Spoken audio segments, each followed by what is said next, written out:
Hello and welcome to the Bold Leadership Story Show, where we talk about experiences shaping exceptional lives. Today, I'm honored to have Mr. Dan Johns on the stage with me, and we're going to talk about Dan's experiences. And for me, he's a friend. He's somebody I've known for 3 or 4 years now, and I know Dan as a restaurateur, an amazing culture builder at his restaurant. He's a business owner and former business owner, and we'll talk about that a little bit maybe. And then uh, he's incredible at his catering. He's done. I was Lisa and I were at a TEDx last year, and he and Dan and his team catered that event, and it was absolutely phenomenal. The food was great, the service was impeccable, they kept everything moving, and it was smooth as silk. The food was absolutely wonderful. So, yeah, Dan, I'm looking forward to hearing the backstory about how Dan accomplishes all of that. Plus, the Cove Bar and Grill is absolutely. I gotta throw a little plug in here for the Cove because Dan has made that place. I think it's you that's done it. I know there's a team behind it, but the staff is so helpful and so good. It's consistent, and Lisa and I love the wings. They have the wing special during the football season. And you got to go in just for that because it's the buffalo sauce and the blue cheese dressing. It's just making me hungry right here. So, uh, oh man, I got to stop talking about food. With all that, I'm going to bring Dan on. Dan, welcome to the show. How are you today? I'm doing great, Jim. Thanks. All right. So, give us your introduction. How would you introduce yourself? Well, I think you did a nice job. I think, first and foremost, I believe I'm a leader. At this point in my career, I'm in my mid to late 50s. I am a mentor, and I've embraced that role. And one of the things, having been in the restaurant business for all these years, it's going on 40 years now, you see that there's been as I've gotten older, mentors have become few and far between. And I was lucky enough to have mentors at an earlier age, and they really guided me and really, propelled me to advance my career and advance my skill set. So for me, at this point, I think I've embraced that role. I mean, you talked about restaurateur, you talked about business owner, but really at this point, it's really about leadership and mentorship. So tell me what is. I mean, you're absolutely the best run restaurant. There's one other that Lisa and I like to go to. And we go to a lot of restaurants now and hang out, watch football, baseball, basketball, and we the Cove in your team is always on the top of the list. And so, what's your secret for keeping all of that together consistently, year after year after year, with all the ups and downs that happen? Well, I think the first and foremost, you start with culture, and the culture emanates from me. So I'm very consistent. I'm very hardworking. I have high integrity, and so the people that I bring in around me, I expect the same, and I build those tenets into the culture. And in hospitality today, especially in restaurants, you have to get more from less. And so you have to build efficiencies and you have to build productivity through your staff and through your team. And that really has to be guided and directed by you. So you have to lead by example. And I know that it's a trope and it's kind of a cliche, but today more than ever, you have to do that. And I see it all the time. I know most people now go out instead of eating at home, even though it's actually not cost effective to go out. I mean, it's very expensive, but you see it. You see it constantly from restaurant to bar to nice restaurant to high fine dining restaurant. You see the lapses and you see lack of leadership or you see lack of culture. So for me, how it starts is it always starts with me. And it always starts, and I've done this many times in my career, but it always starts with me and then building the right. And we can get to the origin story of that, but you can,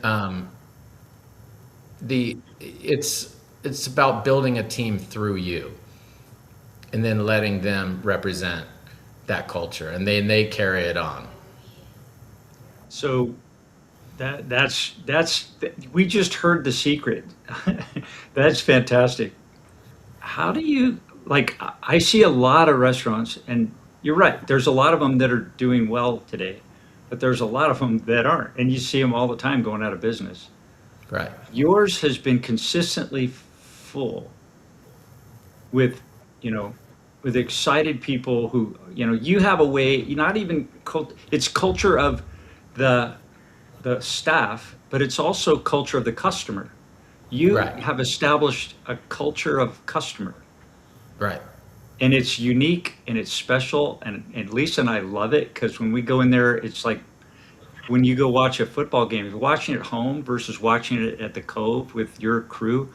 And I'm talking about your wait staff plus the people and the cooks in the back, the chefs or whoever you got back there, whatever, they're amazing. And then the the people that are there enjoying the football games are fans. They wear their jerseys and they get up and they have these Yeah. swag giveaways and competitions and it's all like one big happy family. And it's like, how do you do that? It's I don't see that anywhere else really. Well, I think it's once again, it starts from what do you want? And so whenever I go into a place, any place, it doesn't matter if it's a chain restaurant or it doesn't matter if it's a standalone restaurant, the first thing that you do is you say, we are going to be the best. Now you have to define what the best is going to be. Are you going to be the best bar? Are you going to be the best catering company? Are you going to be the best restaurant? Are you going to be but you want to define clearly, we are going to be the best. And I am going to lead you in our quest to be the best. And I think what happens with a lot of leaders or a lot of people who run, they just don't care that much.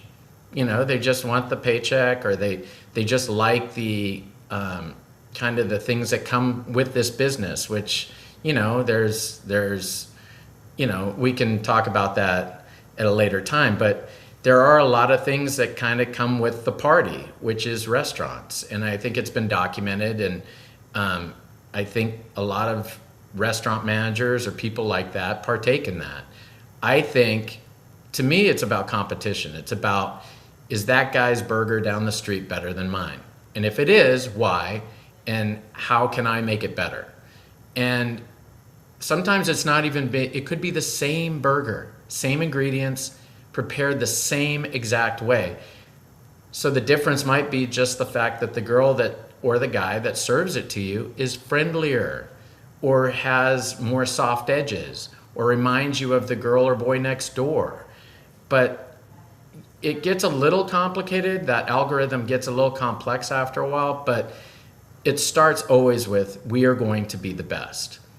So, when I came to the Cove, I said, we are going to be the best. It was terrible. I walked in and I could not believe that I was taking on something like this because I had never taken on a bar before. And so the first thing I said was, we are going to have the best service and the best food. All right. And then let's see where we go from there. And then we extend that to everyone. So every single person that tangentially is involved with the restaurant, we treat with the same level of hospitality, whether it's the bands that play on our stage. We treat them with we treat them with the same hospitality that we treat anybody else. Someone who delivers our beer kegs, we treat them with that same hospitality. And what you do is you create this like net of people. You cast a net where everyone is talking about, they treat us so well, or have you been to that place, or it's changed, and it always seems to be a spin that is positive. And that kind of creates momentum or inertia where people, you want them talking about you. Yes, social media helps, and it absolutely is imperative to the success of our business, but it's really organically created like that, where every interaction has to be meaningful. And sometimes meaningful interactions are like doing nothing. It's like abstract painting. Sometimes the blank spot on the canvas is just as important as the one that has figuration on it. The sometimes letting someone have a conversation without interjecting is great hospitality. And so we treat those little nuances and try to individuate everybody that comes in contact with the business. We're not perfect by a long stretch, but we do strive for that every day. It certainly shows. Like one example that I have, Lisa and I eat. We go to football games all the time there, and we have wings. I have a very limited diet, and that's one thing that I can eat. Um, and so I enjoy that really a lot. And Lisa, because of her palate, she's a little bit on the spectrum, and so she's got a really picky palate, and she notices when things are too salty or too this or too that, and so I kind of get used to her, nuances of needs, and I shouldn't say this, but sometimes I like, well, it's okay, it'll be all right. Well, no, she goes, she gets up and she goes and talks to the manager, talks to Dan. She goes right up in his face and says, "These wings are salty," and I'm like, no. She's gonna get like he's gonna go, why?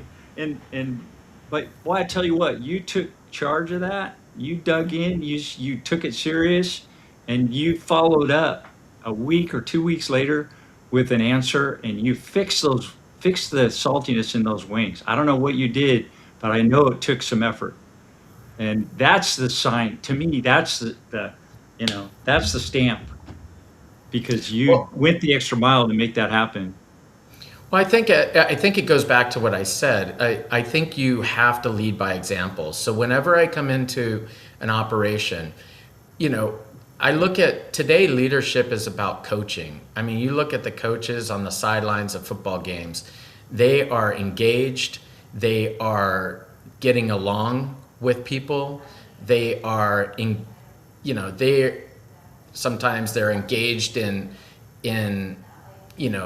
aggressive conversation, I would say, but and quite honestly, they're giving a lot of positive feedback as well.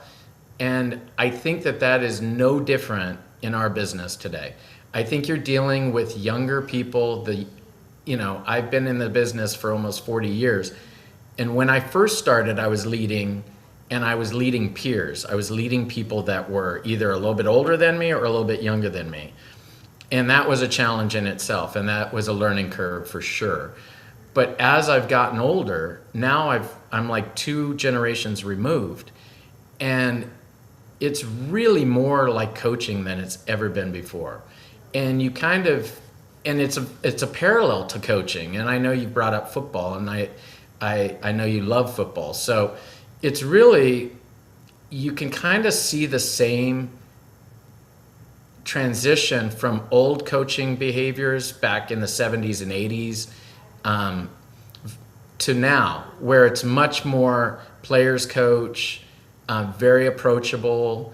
You can be a taskmaster, you could be a highly disciplined individual that enforces discipline, but you're engaging, you're promoting positive behaviors, you're encouraging. And I think that's a lot of what I do today. And so going back to the wings, would seem trivial to anyone who's listening to this, it That's why I brought basically, it up. Like, she but to brought me, it's it a big deal because of that. she brought it up because she noticed that it was slightly salty or salty. So then there's in restaurants, people in the back of the house, you might have someone who now is transitioned away from prep and now working on a different station. So you have another person who's now managing that part of our prep list or preparation for the wings. that was something I had to investigate. Or they could have not followed a recipe, which is another thing that or got a little lazy, or, just, it can be just a teaspoon or a tablespoon more of salt or whatever seasoning, and it's going to change the recipe. It's going to change the outcome. So what I've always done in restaurants or any kind of business where I've been in charge is you have to lay out feedback. People are always, talking about criticism. You criticize. Constructive criticism, I don't like the term constructive criticism. I like the term feedback. I think feedback can be either gender. It can be positive or negative. And I think you need to be able to embrace both. And that was and you have to be able to embrace it from guests, that we're in the Yelp and, we're Yeah. we're in the Yelp culture. And so they definitely like to give you their feedback, but you have to humble yourself and take it. And if you actually do that and you train yourself and listen, then good things come out of it. And so, the way I looked at it, Jim, was your wife basically helped us because it was something I don't have wings every day. I don't eat wings every day. The only reason I would have known that is she brought it to my attention. And in fairness, she cared enough to bring it to my attention. So if someone cares to bring it to my attention, then I at least feel that it needs to be reciprocated, where I at least investigate if this was an anomaly or something that could be an issue. And, that was a very long answer to a very simple question, but I think But it's important, and it informs the way that, it helps me understand why because I'm on both sides. I love business and the process of business, and I love experiencing excellent business, as a customer. And so it's fun now to hear both sides of that, because it's fascinating to me that the way you're explaining it, it really is simple. You've said that several times. It's simple, but you've got to have the heart and the desire, and that, we're going to be the best in the leadership, in the model that you've built. It's there, and Mhm. those little details are part of that model. So Right, if you want to have a really successful operation, this is a great way to look at the world, I think. right. Yeah. I love my job, and I love um, the opportunity to try to be great every day. I think, and I love the fact that I've had the good fortune of being in the same business for so many years and working through several generations. I tell the young people that work for me all the time, they keep me youthful, they keep me, on task. Um, there's challenges, of course, but I, to me, I get more positives than anything from working around young, energized people. Yeah. Well, that's great. It's a good thing. Um, Tell us about, you mentioned earlier your origin story. You got my curiosity up. How did you get started? Well, um, the origin story of hospitality came to me when um, I worked. I was 17, and my friend got a job at Disneyland, and that was, and I had never really thought about working at Disneyland. And my parents at that time, they were really focused on my education, and I played tennis and I played sports and in high school, and so they were really, like a lot of parents today, they were very focused on my um, education, and that I was just, I was going to Cal State Fullerton, and I was 17 when I heard about Disneyland. I was a senior in high school, but I was going to Cal State Fullerton, so they just wanted me focused on that, and I didn't really have to work. And I my friend talked to me about it and said, I got this job, I recommended you. And So And on this a is what, lark, at Disneyland, you said? yeah, yeah. Yeah. Okay. So on a lark, I went down there. I did the whole 9 yards. I got myself a tie. I got myself a nice Right. shirt. Went down there, put in my application. They called me back, um, and I did a panel interview, which I had no idea. I thought I was just going to be interviewing one on one, so I had prepared for that. Hmm. With, but instead, I got a panel interview.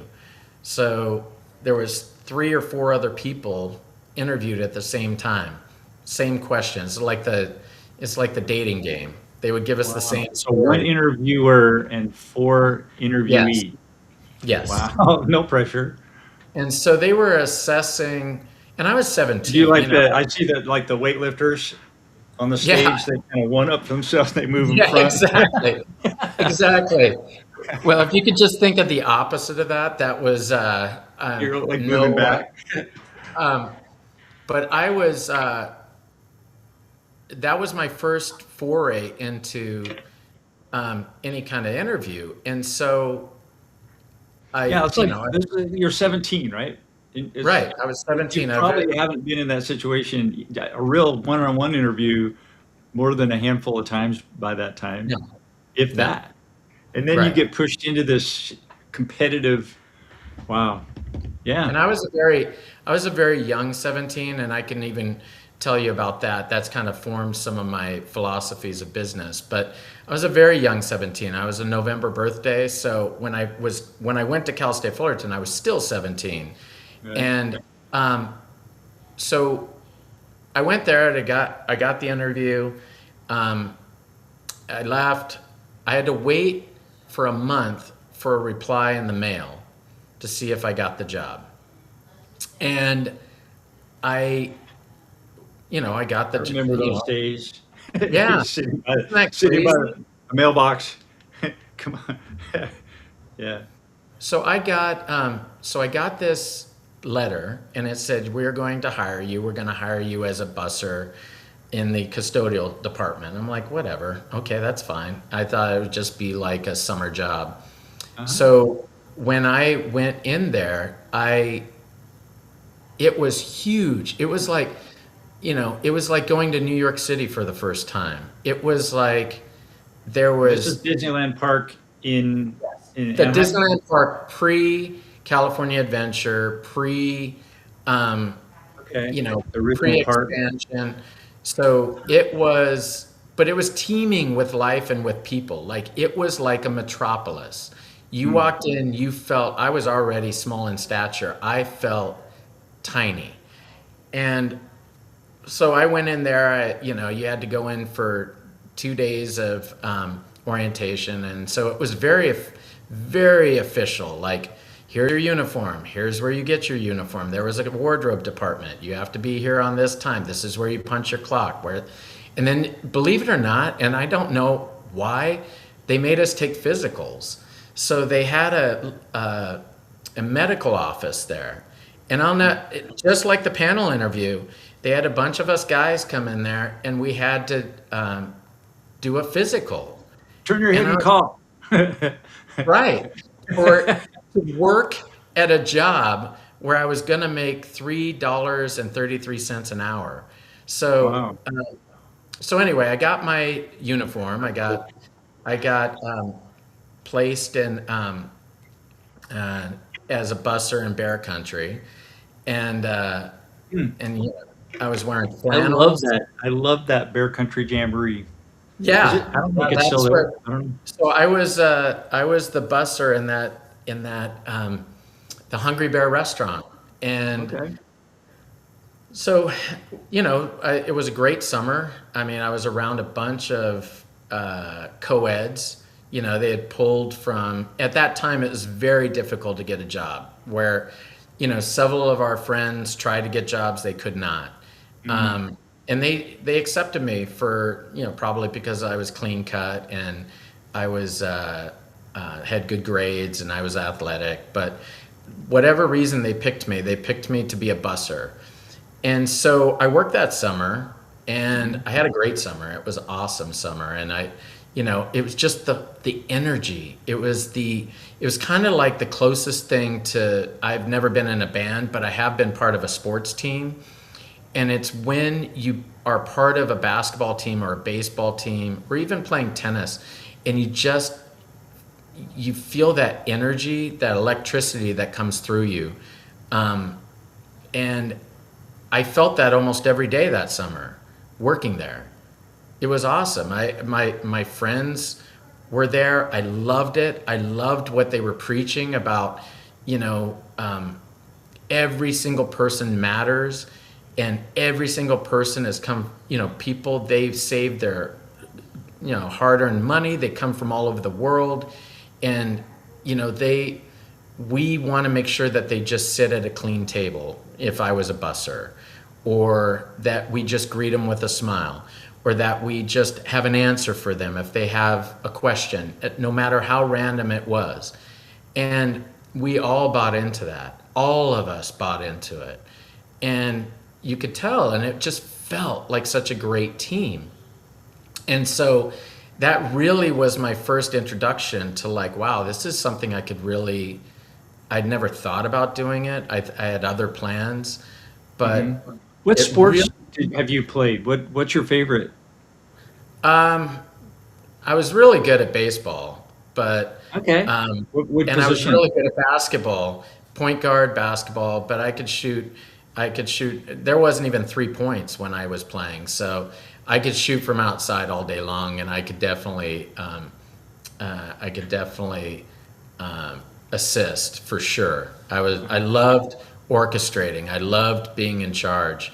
In tennis, I loved just the challenge of trying to pursue perfection, because like golf, it's one of those individual pursuits, and you're really, not only you're playing your competition, but you're really playing yourself. You're playing the limits of your skill sets, and if you can transcend those in moments, and it's very psychological as well, which I love. But anyway, those are the sports I played, but I love the Yeah. energy and that comes with that. And so that summer was great. The summer, I felt like I grew a lot as a young man, because I was around co-ed, so almost everyone there was in college already, and there had been people there who knew Walt back in the day. So I would talk to these very cranky old people that, for whatever reason, they were, just crusty and cranky. But I would talk to them. I'd pick their brains about Yeah. about stuff. But what happened at the end of that summer is that That the says a lot about you too, is it, you see the value in that. A lot of people just go, they're just old farts, old crusty. no, I wanted to know. I Yeah. wanted to know from their perspective, what was it like, and what was Walt like? And they would go, oh, he was there wasn't a lot of compliments, but then I didn't really think that was necessarily a bad thing, because, Well, I was look like, what he wow, built. yeah. It's like, wow. If that's So what it takes to build this, then maybe that's a good thing, right? yeah, and so at the end of the summer, all of, in the summertime it would balloon. I believe at that time it was 10,000 employees, and then it would shrink back down to 5,000. And at that time there was an off season. Once you got through, it was much different then, because schools didn't start in August. Schools started after Labor Day. So the last 3 weeks of August were by far the busiest time of the year. And so, but it's changed now, and there wasn't Halloween stuff, and there wasn't this full drawn out year of everything. And so at the end of summer, they would assess your performance, and they would give you an opportunity to stay on board and stay as a full-time employee, and not necessarily a full-time, you just being part of the Disney team. Or you would be sent packing. And so I got another letter, or another opportunity. I can't remember if it was a letter. I think it was a letter, but they basically sat me down. They said, "Hey, we like you. We really admire you, your work ethic, whatever, so, positive stuff. But we want to make you a sweeper." And so I was like, I don't want to do that. I just got used to bussing. I don't want to do that job. And so, and as bussers, we kind of look down at sweepers. So I'm like, wait a minute. So I'm getting a demotion. So I went home and talked to my parents, and they were like, well, see, it's a sign. You should. And they didn't want me to work at Disney. They wanted me to do more dignified jobs. And I wasn't meant to be in this kind of business. So I asked them, I said, what's, What I did they don't, see? What were their hopes and dreams for you? to be a professor or to be somebody, an engineer, someone, it wasn't ever a doctor, lawyer, or anything like that. But that I had my dad, I think his dream was for me to be an electrical engineer because he was an electrical contractor and he had interfaced with electrical engineers. And so he had tried to set me up with jobs at really big firms. And my mom had really taken a lot of interest into my education. And so they just always had really high hopes for me as far as what they wanted for me. But what I found out at Disney, and that this is why when I came home and I said, I was really dejected, and I said, they're going to make me a sweeper. And they're like, well, that's a sign. You need to move on then. And I was like, and I wasn't really a rebellious kid, but I was like, I was like, but I love it there. And so I was like, you know what? So I did. I took the leap, and that decision started my leadership journey because after about a year, they started talking to me about being a lead, which was a significant raise at that time. So I was making $335, and then if I got a lead position, which means I would run a crew, I would make over $10 an hour. And that's a huge Wow. raise. That is. And back And then, so, $10 an hour was, you could almost live on that. right.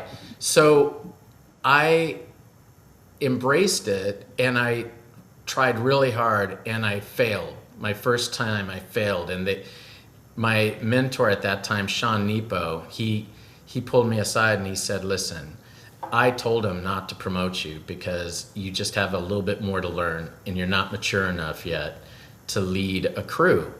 And I was really angry at him and I was really upset. But then I rededicated myself, and the next year I became a lead. And that's when my journey started, because then I learned how to lead people. I was only 19, so I was like, I was still very young.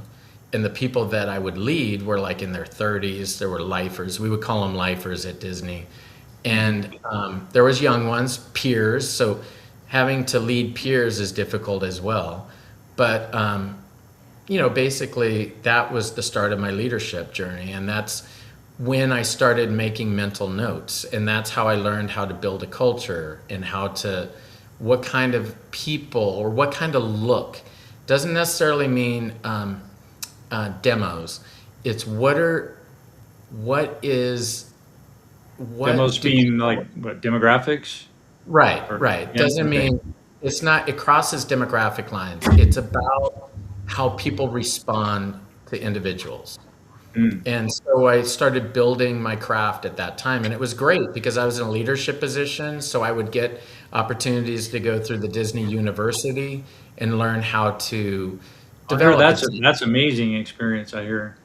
Yes. And it taught me how to hire, it taught me how to build cultures. And more than anything, you can build a culture, but the key thing I learned from the Disney University, it was how to sustain a culture and how to grow a culture.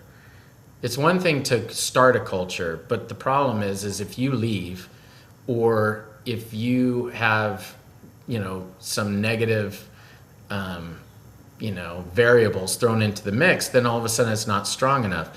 You have to learn how to grow it and sustain it. And that's what I learned there.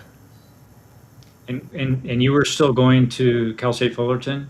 Correct. Yeah. Okay. So you did all this plus get your working on your degree. What Hmm. were you studying in school? I started as electrical engineering, and then I switched over to physics, and I got enamored with art and art history.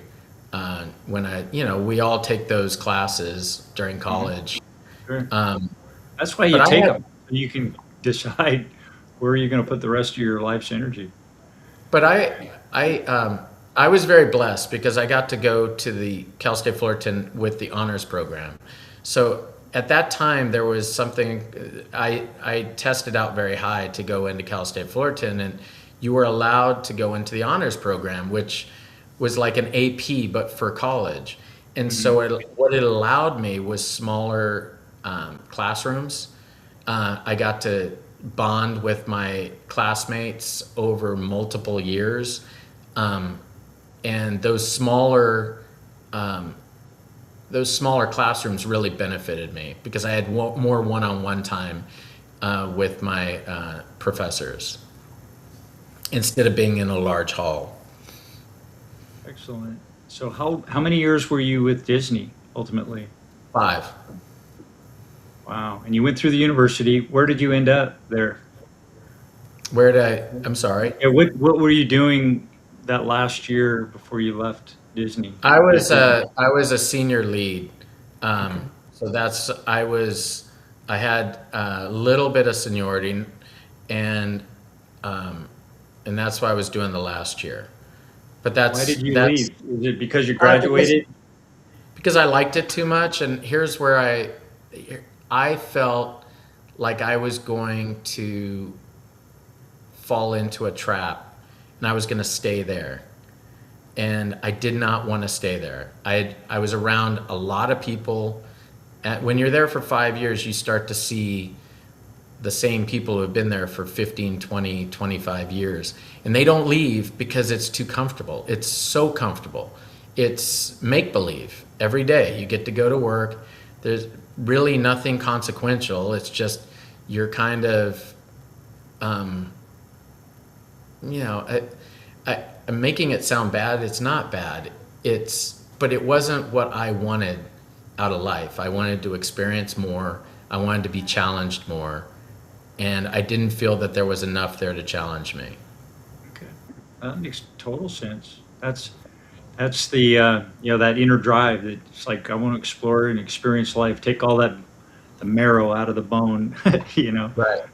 And good on you. It's not easy to do that. So you left Disney. You were by that time had you graduated? No, I never graduated. So Okay. I got a great education, but I just never finished. Never I got just that said, piece of paper. no, no, and that's on me. That's something So I regret. was that consequential in any way that you didn't? What did No, that it's do never, for you or well, it's not? never, well, here's the thing that I've always told people is that once you get your degree, you don't stop learning. And so for me, I've always been an avid learner. So I always want to learn how to do things differently or better or challenge myself. Right. And I'm not saying that my direction I know that it disappointed my parents greatly. And Did they um, say anything to you? um, no, no, but I think that one of the things that drives me, I think, is that I feel that they feel that in some ways I'm an underachiever, and I can see their point. I mean, in their mind, I was adopted, so I was their first, and like a lot of first children, especially adopted, you're just treated, um, you know, with Yeah. a lot I of was favoritism. right. So, I'm glad I had two older sisters. I was the third and boy. So I had the world like, man, I had it easy because my yeah. two older sisters took all the crap, and by the time I came along, it was like, "Yeah, whatever. You do whatever you want to do, you Yeah, know? my younger sister definitely, um, definitely was rewarded for being the youngest sister. Yeah. Um, she had it pretty easy, um, but at the end of the day, I think I can see their point. Um, I can definitely see their point. But for me, um, I think that I've turned it into something else, and I've turned it into always pushing, always striving, always um, creating kind of an underdog mentality um, persona. And so I strive at everything I do, and when I build teams or lead teams, I ask them to do the same thing. I ask them to do the same thing. And going back to the Cove, when I was first saying we are going to be the best, I would always say, as a caveat, we are not the prettiest. We are not the we are not the sleekest, sexiest. We are not the coolest, but we are going to be the best, and we are going to do it with what we are, with what we have, which is we will have the best people, the best food, the best service, and I think that all of those ideas and the things I preach come back from, some of the things that I haven't, or I would perceive as failures. So, okay, help me understand that better. What things do you perceive in your life that um, were failures that you have perspective on now that helps you to be successful? Do you have any examples? Um, I think at times, that's a great question. I've never heard it phrased like that. Um, you have failures every day, um, Sure. especially in this business. Um, there's micro failures and then there's macro failures. Um, so you do get humbled quite often. But personally, it's like anything in life. You fail at when you're young, you learn how to lose. You know, you learn how to lose at sports and lose gracefully, but not take it. You act gracefully, but you don't accept it. You don't accept losing. Um, but then you have real life consequences of that, where you go through a divorce. I went through a divorce, and so that is failure, and that's public failure. I've had a restaurant fail. That's public failure. Um, and so, and it is public. Like when your marriage fails, all your friends, all the people that know you as a couple, now um, they define you in a different light, and you define yourself in a different light. And I think when you fail publicly as a business, um, people do, you know, judge you. And I think those things create character. I think you have to figure out how to get rebound, and it takes time, clearly. But those would be, I mean, those would be things that I would that come to my mind for sure. So how would you coach, maybe it's the right term, how would you coach an aspiring 20-something leader at this point when they experienced what they perceived as a catastrophic failure? How would you walk them through that? I think the first thing you have to do is be honest. The first thing you say is it's not the end of the world, because there's catastrophic failures in life, and business is just a game. To me, it's now some games are you don't want to lose. You get to the Super Bowl, you do not want to lose that game when a third of the country's watching you. But there are, But you can. I mean, there's a winner and there's a loser. So of course, you're in the game. It took a lot to get you there. And I think it's important to give yourself credit if you lose that Super Bowl. Lisa and I just watched the John Elway story. There's a documentary that was published, I think, last year. It's amazing, and his story speaks to that in so many ways, where he went for 14 seasons and got into the Super Bowl multiple times until he finally won a Super Bowl, and then he won a second one back to back. And I think years 13 and 14, something like that, of his career, at the end of his career. So it's like total persistence and drive, and just making that vision, just like we're going to be the best.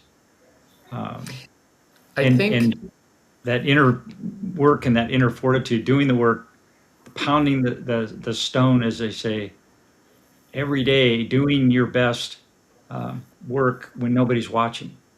right, right.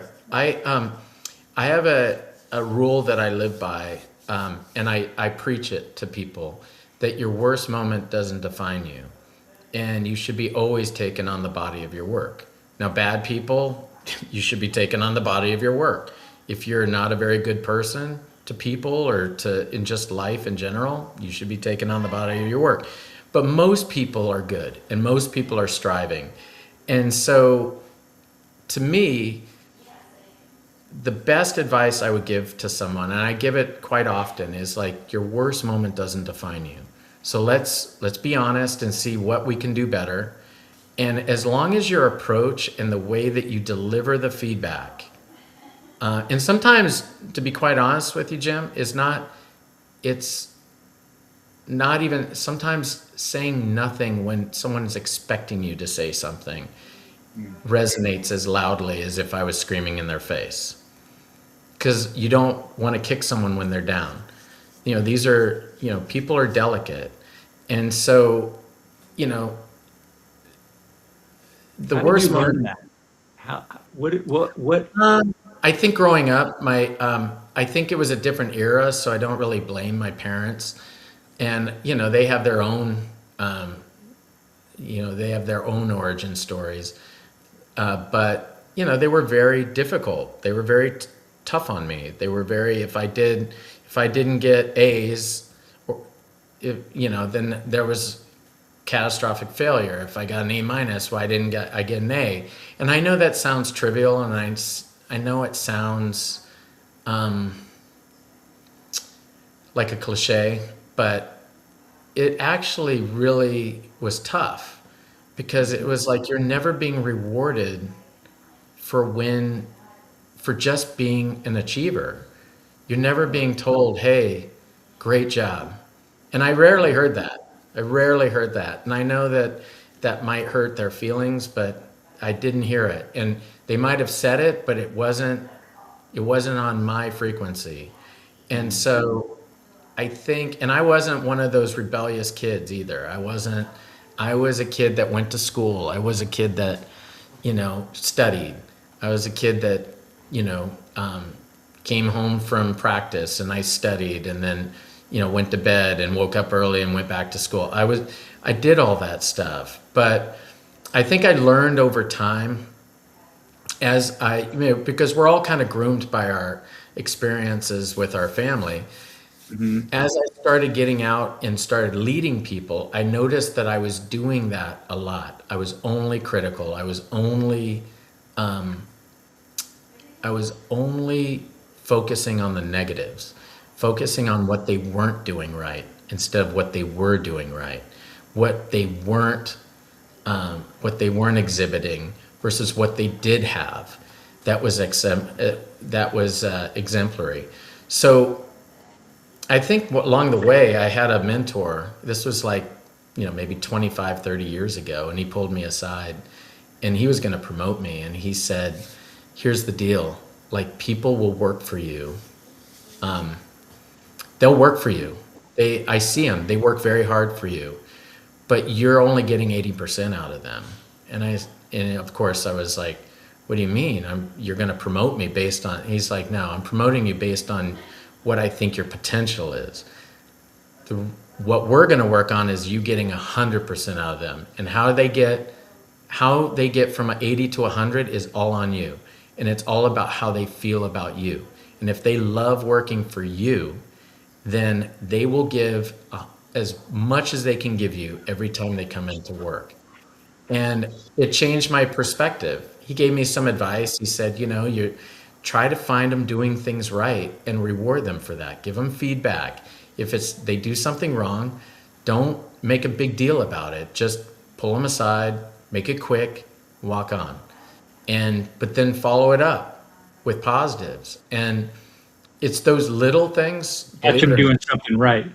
Yeah. Yeah. And in this business, that's important. And I think that resonated with me. When I heard those words, I then created my own culture and my own verbiage around that.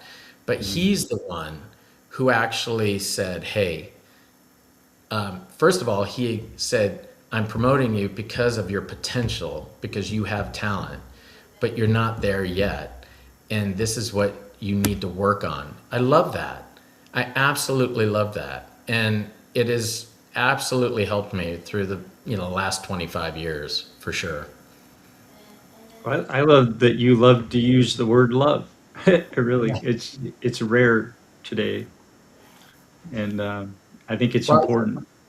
I think what mentoring is, it's not a romantic love. I think it's a form of connection with somebody where you're actually being unselfish and you're actually saying, hey, I'm going to give you some of my time, some of my experience, and hopefully you can take this and excel. I think anytime you're giving of your time or giving of your experience or giving, that is a form of love. It's all lowercase love, but still, Yeah, it's still that. yeah, yeah. I agree. That's how I raised my kids, purposefully uh, catching them doing stuff right, Yeah, and I found tremendous success with that. They're both wonderful people. Um, so lucky with that I learned that, and yeah, I'd love for other people to figure that out too. I can see opportunities all over the place every day for more of that. yeah. Um, was there ever a point in, we're getting close to an hour. Have you got more than an hour to talk? Yeah, I could go as long as you want. Okay, awesome. Well, I'm really having fun. So if you want to keep going, let's do it. The I'm interested in asking about an inflection point. Was there any point in your career so far that was like a transition point where you had to really make a decision, and it was a change of trajectory, and you made that decision, and what happened? Yeah, I was middle management on the East Coast working for a corporation. And, just typical. I was being paid very well, stock options. I was newly divorced. And I had the opportunity, it was one of those jobs in this business. You don't want to get pigeonholed. And that's kind of what happened with Disney. I didn't want to get pigeonholed as a Disney guy or, a Disney lifer. And so when I went on and I started my career, I didn't want to get pigeonholed as quick service or fast food or anything like, because there's an ecosystem in restaurants and in bars and in this business. And you've got, at the very bottom, you have fast food, and then you have, quick serve, and then you have, more traditional restaurants, fine dining, you have bars in there. But even with bars, you'll have dive bars, and you have, nicer bars, and then you have these really expensive bars that people go to. And so I was paid in stock options. I was paid very well. And for my age, and at that time, I was doing very well. And I had the opportunity to go consult for restaurants and golf courses, high-end golf courses. I had someone I had worked with, and she needed someone as a right-hand person. And she knew that I got stuff done, and she had worked with me, and she knew about my hospitality standards. And I had a decision to make. I had a pretty cush life. I could just kind of roll with it, cash the checks, Kind of like a or higher stakes Disney, sounds yeah, like. yeah, it's exactly that. It's kind of self-similar to that for sure. I, but it was I think about at that time a $60,000 pay cut, and at that time, Ouch. you know, yeah, and when you're living in New York, that was huge. And I was newly divorced, so I no longer had my wife at that time. She was doing very well, and so I took the leap, and that definitely was the inflection point that turned my career and took it where I would have probably plateaued, to be quite frank with you, Jim. Mhm. I think it was How old bumpy were at you first. at this point? 32, Okay. All right. 32, 32, 33, somewhere in that range. But I, yeah, I can tell you exactly. It was right before 9/11 because I started this new job the day of 9/11. So I was so let me- 33. I was 30. I was 33 at the time, Okay. and um, I, you know, I struggled. I struggled mightily. The financial part was what I didn't anticipate. So I was like, when you lose that much in revenue in a year, and you're still living in very expensive areas, and you're still, even though I was working all nonstop, it's just you have bills, and that was very challenging for me. Very challenging, but ultimately it allowed me to definitely promote my career in a different direction and a better direction, for sure. What was better about it for you? Um, It's a just the restaurant in a high-end golf course. What's the difference? Well, golf courses. So we would work down in Ocean City, and so we were working in three different higher end restaurants and golf courses, and then we were working in in Pennsylvania as well, in New York. So we were all over the place. What I liked about it is that I was part of the hiring process, and I would go in there. I was working with fully stocked bars that in a different clientele, a higher end clientele, and I was also hiring people from CIA. So I was getting a better sense of my culinary. I was learning much The more about. CIA isn't the government CIA. Yeah, it's the Culinary Institute of America in Hyde Yeah. Park. Yeah. And at that time, that was the premier, it still is, the Yeah. premier culinary school. It's like the Ivy League of culinary schools.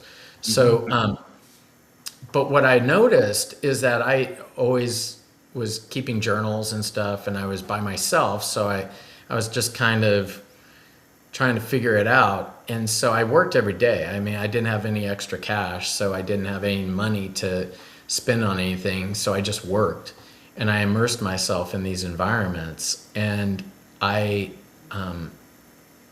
I would sit in these meetings with these chefs. Every single chef had the same answer. They would do duck with blueberries, and they would do this. And I wasn't qualified at that time to really ask them why.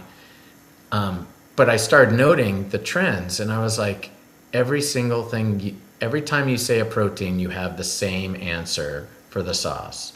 Every time, there's never something that like blows my mind or, makes me go, wow, what made you think of that?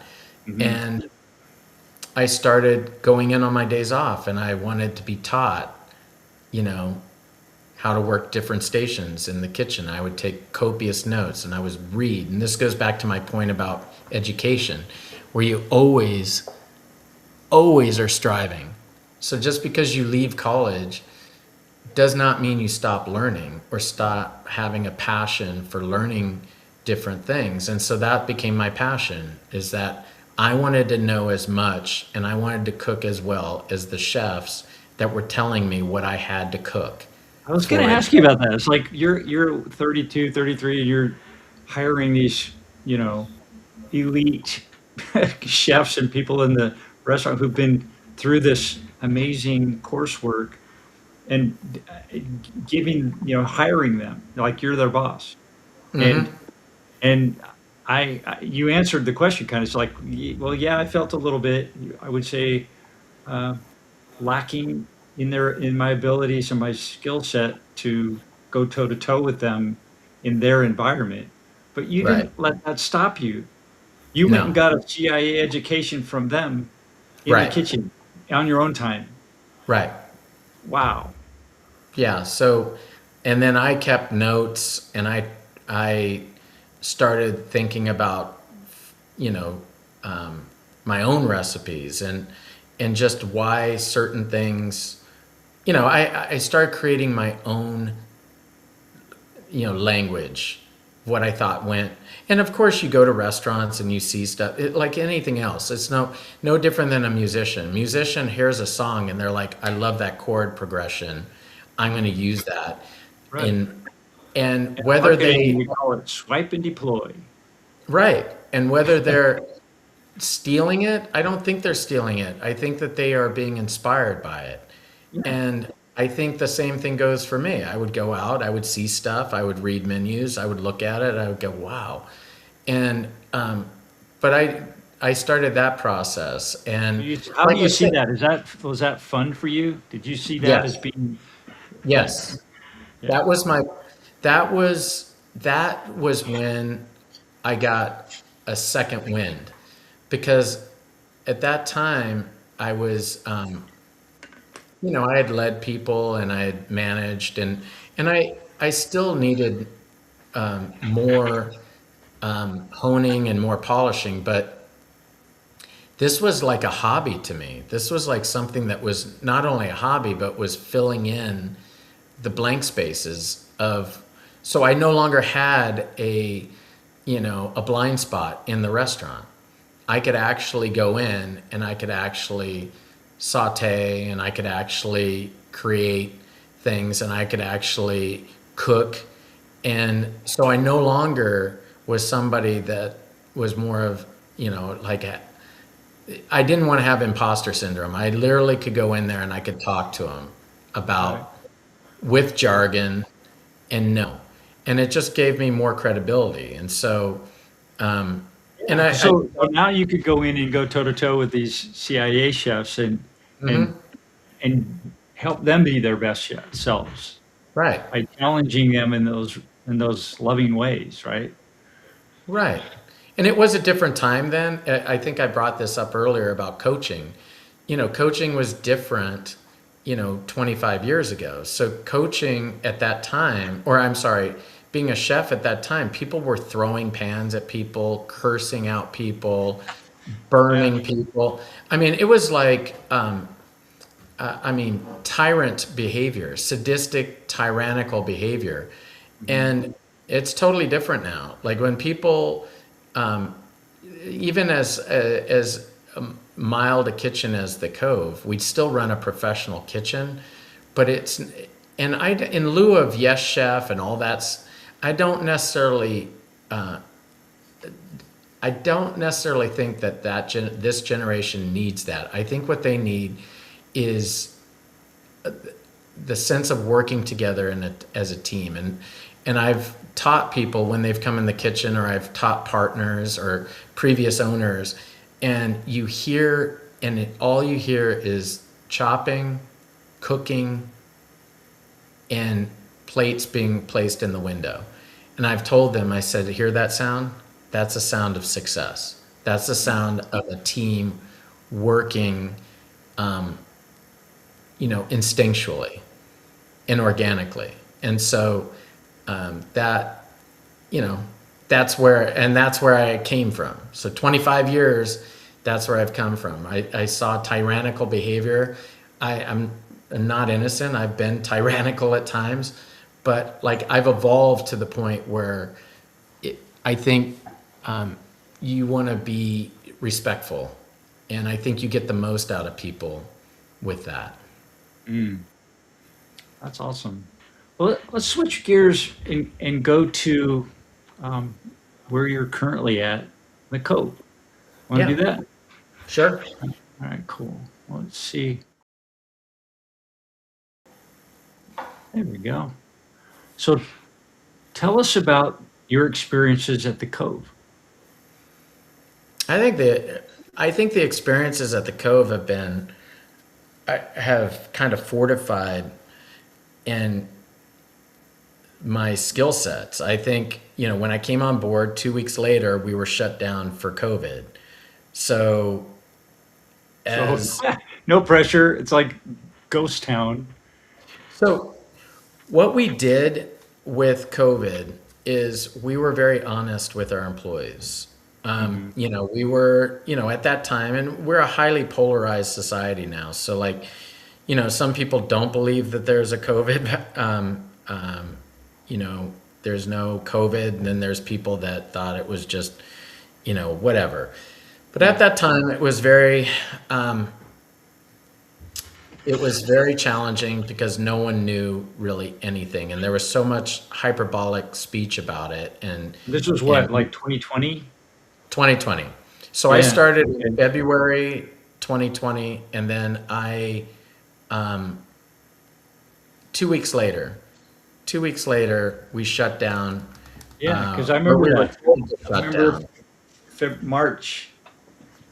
March of 2020. That's when it all hit the fan. Yeah, I lost my job. Yeah, I got sick. I lost my job. It's like I got a story to tell.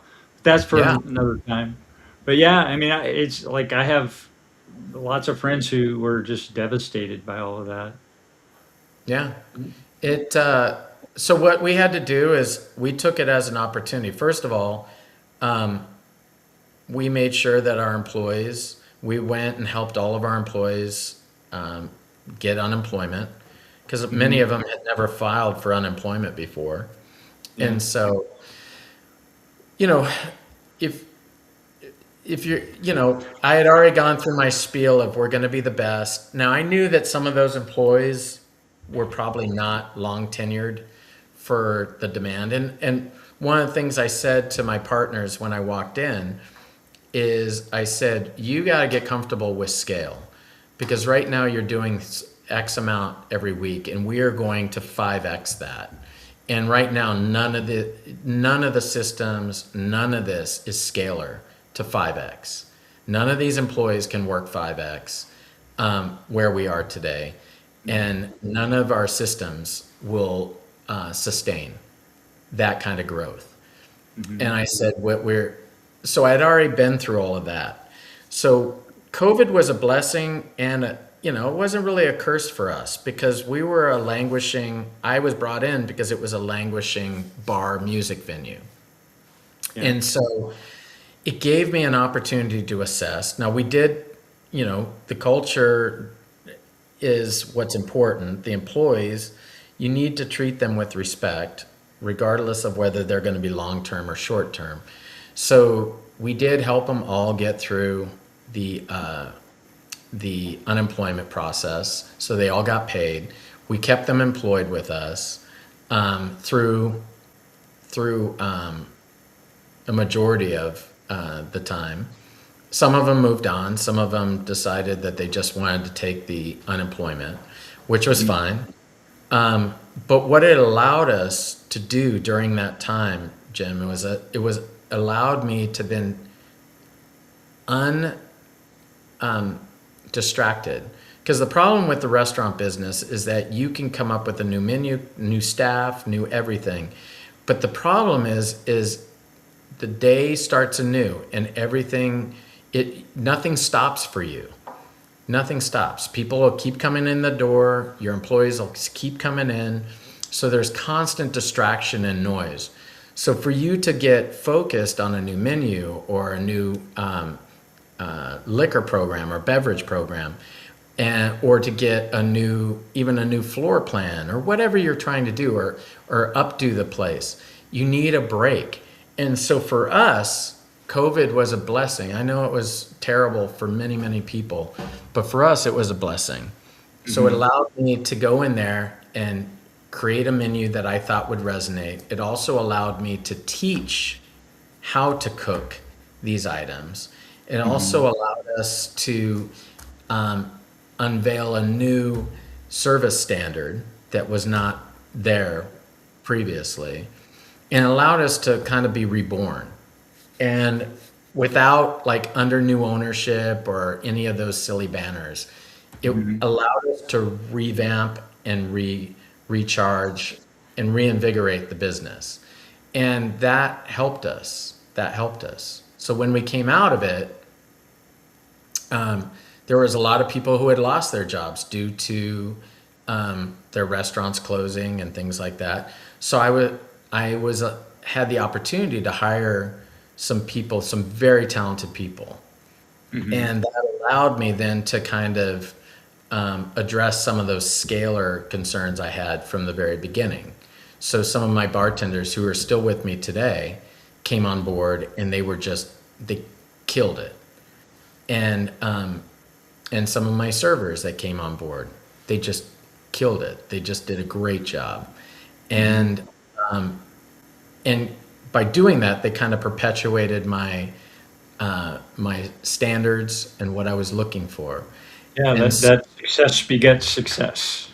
yeah, and then they are the ones, they're like the disciples that kind of preach it. And Right. so, because you need a village, you need everybody kind of speaking the same language. So we came through that. We had just a tremendous sales growth arc. And What year was this now? We're talking. 2021, 2020. Okay, so this was a quick turnaround Yeah, during yeah, COVID. yeah. What was like that time? All the businesses were closed down. Many of the restaurants were moving out onto the street with Yeah, some so kind of space that they'd taken parking spaces or whatever outside the front of the restaurants, and they were serving outside most of the year. And during that period of time, right? You couldn't really go inside during that period. right. So what So we you, did is we created. I at that time, my partner Jill, who is outstanding. She's someone that I riff off of. So it's like, imagine like a jazz band where you have okay, people that yeah, just riff off of each other. right. You She's gain one of energy those. from each other. Yes, she's one of those people Okay. that is just so talented, and she'll take just a meaningless statement that I'll make or what, you know, and then make it come to life. And it works vice versa with us. And so she came up with, we were talking about, well, we are a sports bar, so people still want to go out and see sports. And so what we did, and this was her vision, she got this AstroTurf and she painted lines on it like it was a football field. And we had tents and we had portable TVs. So we would like wheel out the TVs and we had the cable boxes affixed to them. And so we literally had like 7, 8 TVs out in front of our building, no TVs on inside. And and then people would watch UFC out there. At that time, there was minimal events that were being played, but everything was being played in empty stadiums. Yeah. So people would I come. remember that. Crazy. Yeah. I know, but people would still want to see sports around other people, So and it was the what's that? Breakheart Ridge. I remember a movie, Breakheart Ridge, yeah, with Clint Eastwood, and his thing was innovate, overcome, adapt, and conquer. Right. yeah, that's great. For some reason, I remember that one. I don't remember movie lines much, but that one I remember because it was like really cool. Yeah, And you that's guys great. did that. Yeah. And then we took off from there. I mean, we got a buzz because people were like, a lot of people were doing it kind of half-ass. And we were like, we were invested. We were like, we're going to have good drinks. We're going to have good TVs. We're going to have all the stations that they want to watch. We're going to make it comfortable. And I think people really responded to that.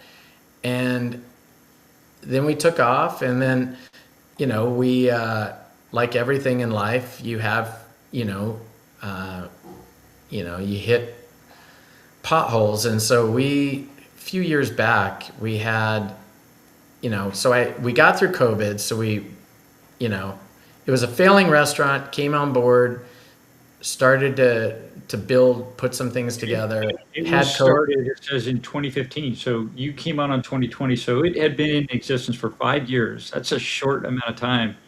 And they were already stumbling before Yeah, COVID they had hit. just gone through, it had been Franklin's Cove, and then it sold to somebody that wasn't capable, or maybe wasn't up to the challenge of running a bar or restaurant. And it goes back to what I said earlier about some of the trap doors that people fall in this business. And then the firemen took over, and one of the firemen had worked for me at a previous job. And so he had told his partners to bring me in, said, this guy will get this thing turned around. And then we hit COVID. And then after about 2 years, we also, we were cruising along, and then all of a sudden, one of our security guards punched one of our patrons in the parking lot. And I remember it was 4th of July a couple of years ago, or 3 or 4 years ago. I was out with friends, and I got a call, and it said, you're going to be on TV. And I was like, what do you mean I'm going to be on TV? And they're like, the girl that Not good. got punched in the parking lot, that video is going to be shown on TV. And I remember my friends looked at me, and they were like, I think we're going to have to go, right? And I'm like, yeah, I think our day is done. And so we dealt with that, and that was another obstacle, where I hadn't dealt with death threats, and and that this was somebody that I had never hired. I never personally hired. I didn't vet this person. It was a different company. It was a third party, but it was affixed to us. Yeah. And so we went through there, and had to resurrect. That could have killed our restaurant. That could have killed the bar. I mean, Oh, yeah. the sales dropped off, and then How did you recover from that? Did I think you it's put out, always- did you do like a PR campaign, No. or did you just No. kind of lay quiet for a while? we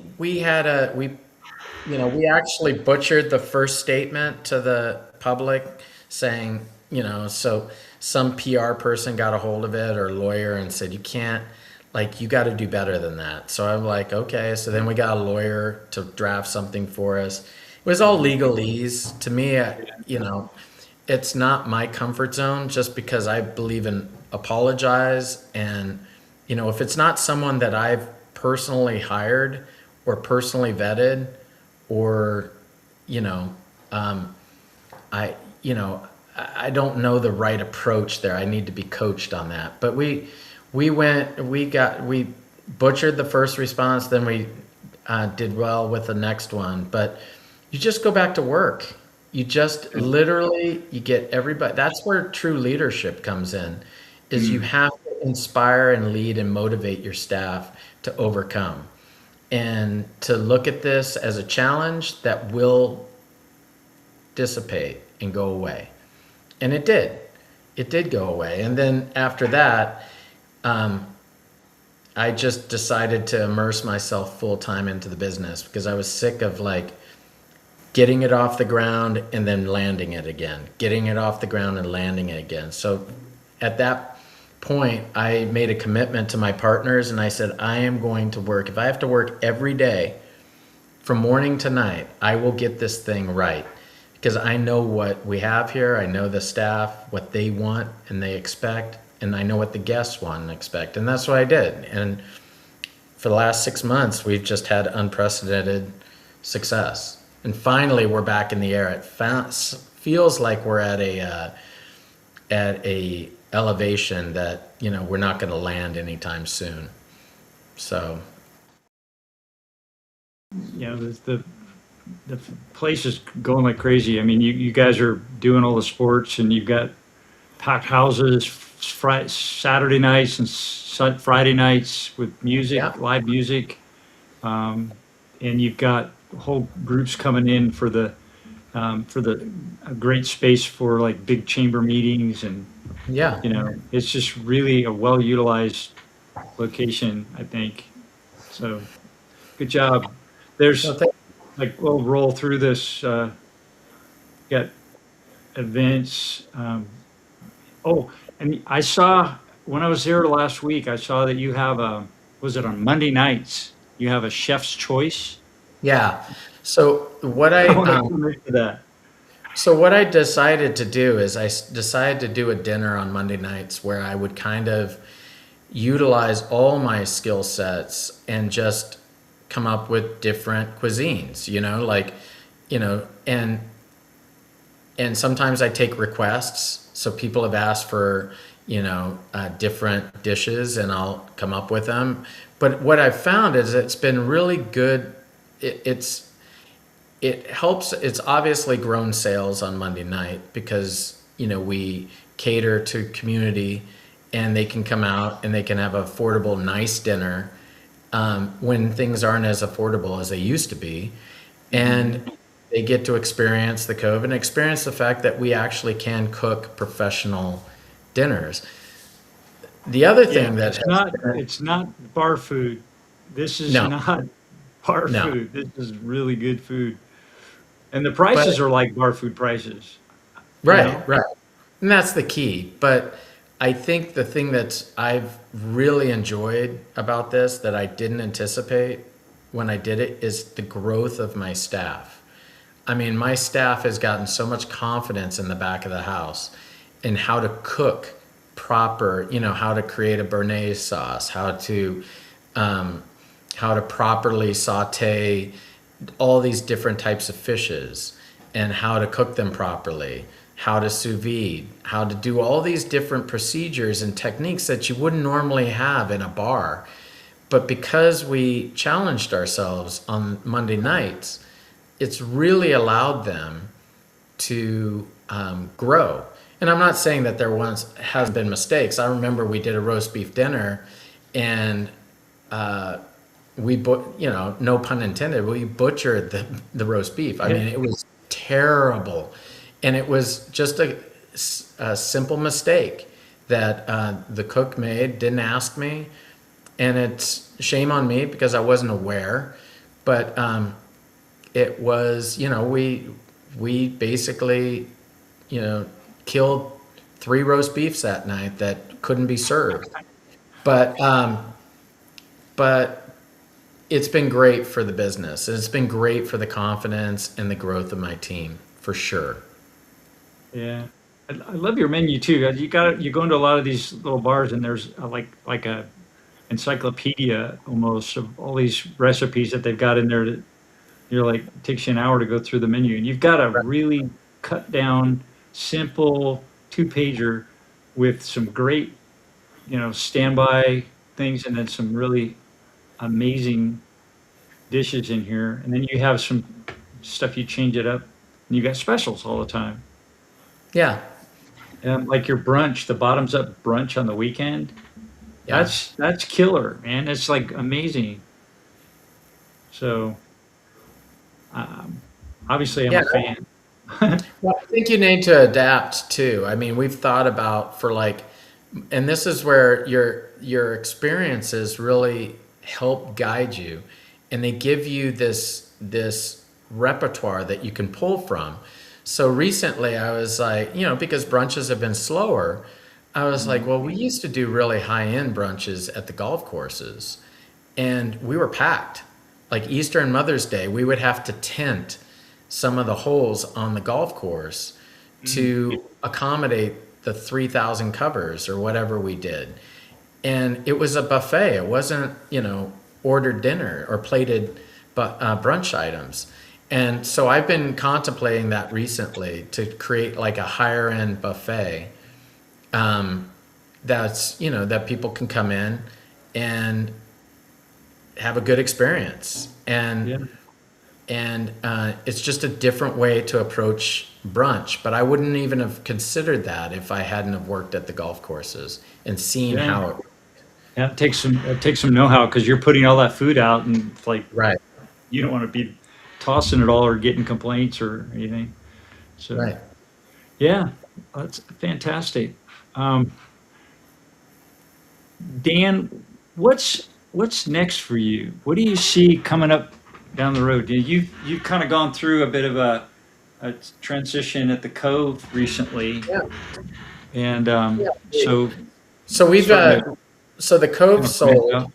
So the Cove sold to local Scott Farnham and Christina Hudson, and so they're uh, two local business owners, and they've taken over.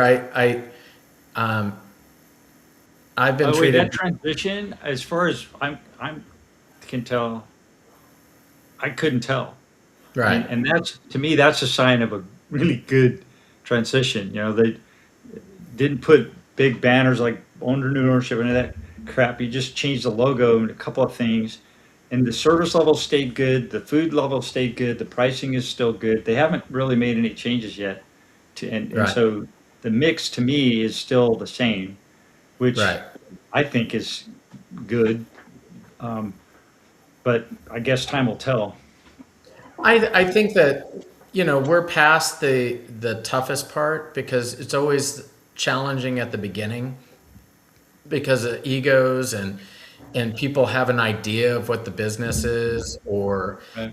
they don't have a concept of the business because they did other businesses, but that Right. doesn't mean that they can't run a proper business. I run this as a business. I don't run Sure. it as a restaurant.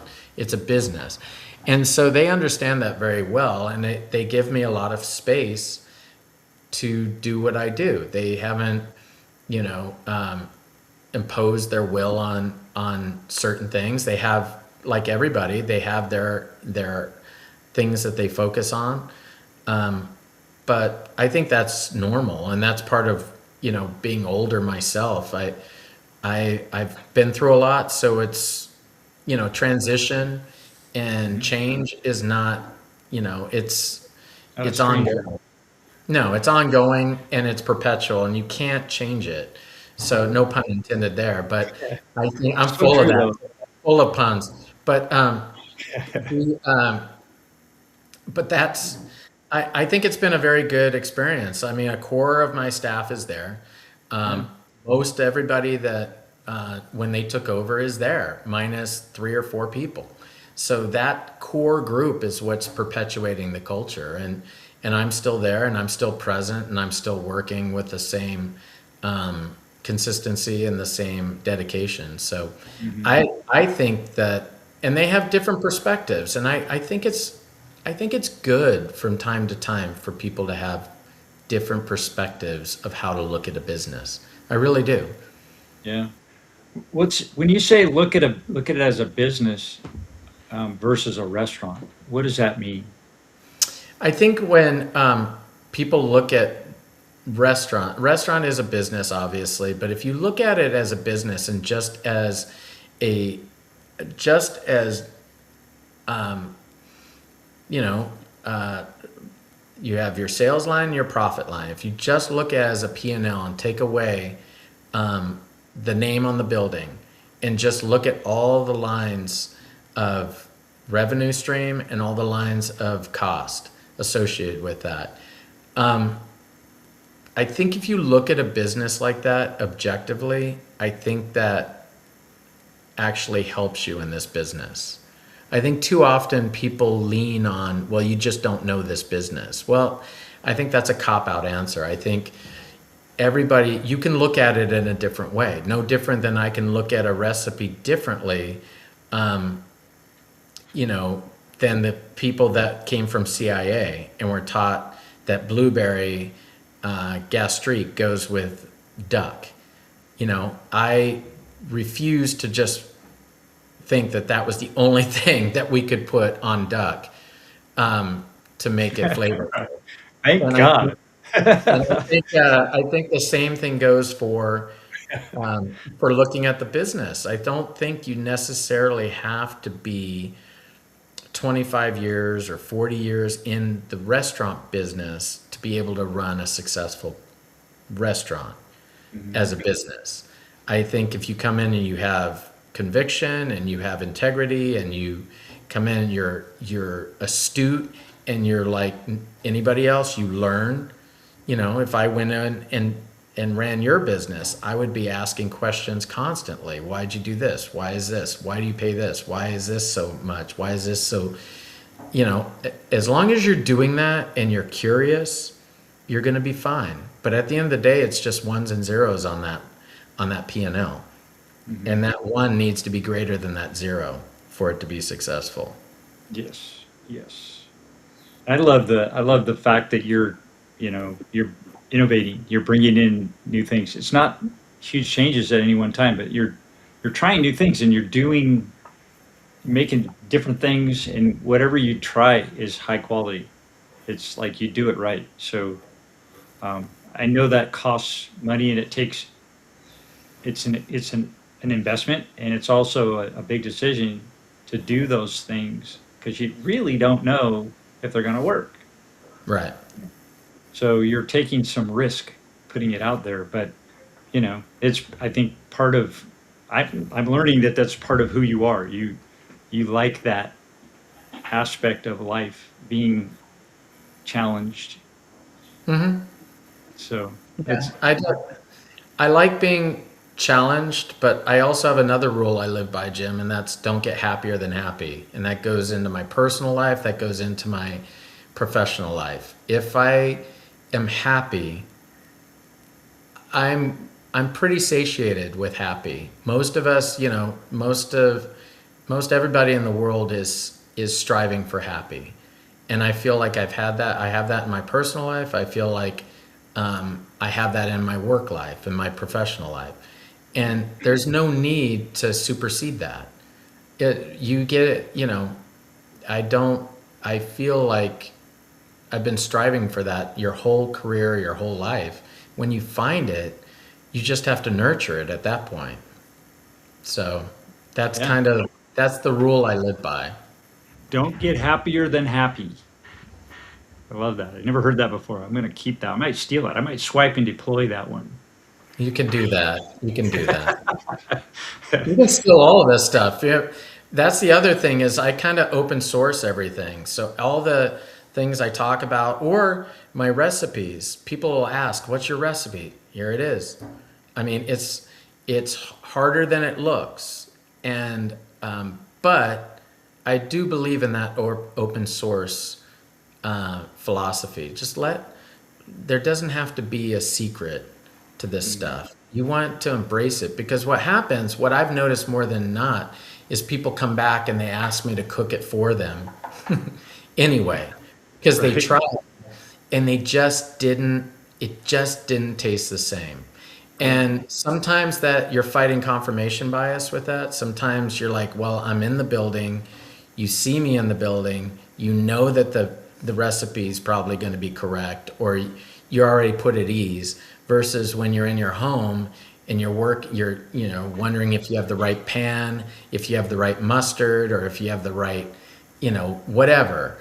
So that And learning curve, those years of sweat and toil in the after hours after everybody's gone home and you're in the kitchen trying to duplicate what you learned from the CIA chef that day. Right? right, yeah, Yeah, a lot of fails too, a lot of fails. a lot of fails. Yeah. So, well, very fun. Any last bits of stories or wisdom that you'd like to share? No, I think we covered. I I guess the one thing that I would say, we talked about origin story, Yeah. and people always ask, what's the best example of what really formed your ideas of, um, you know, pursuit of perfection or trying to be great, or the best. And I actually have to go back to my parents because I started school when I was 4. And so I was very small, very undersized. Yeah. And my parents put me in a very uncomfortable situation right off the bat, right out of the gate. And I was a very sensitive, shy young kid. And so, back in the day, these are in the 70s, you walked to school. My wife Yeah. and I just went to Yorba Linda and we just kind of, went, checked out our schools Yeah.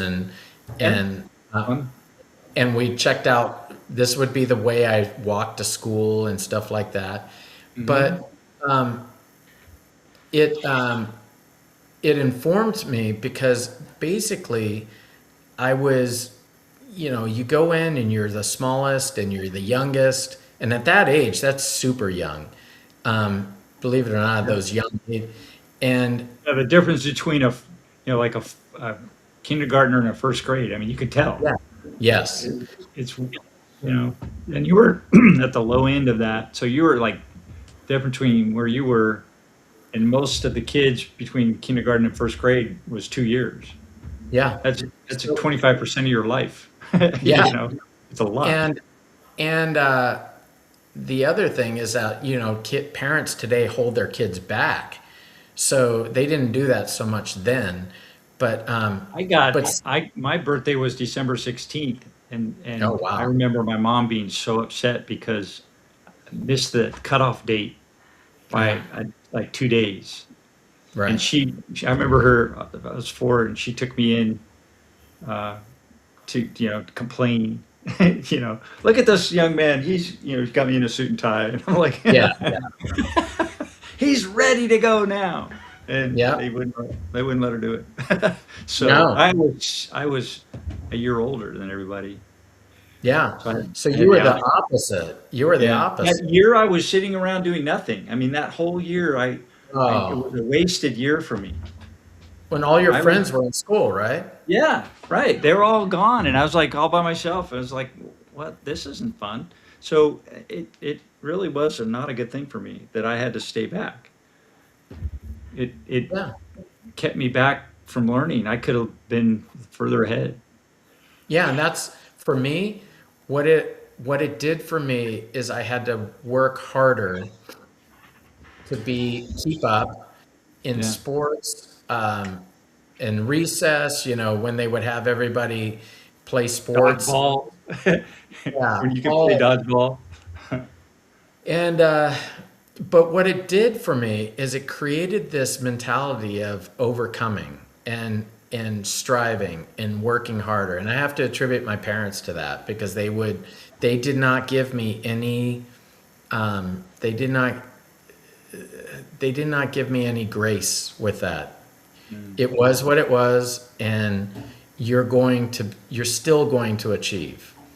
Yeah. And Well, there's you know, it's like it may have been tough, but it worked for you. yeah, it didn't break me, that's for sure. Yeah. So, and I honestly think it's one of the greatest gifts they gave me because to this day, I don't ever see a challenge that's not resolvable or that can be overcome. Yeah. Period. Dot.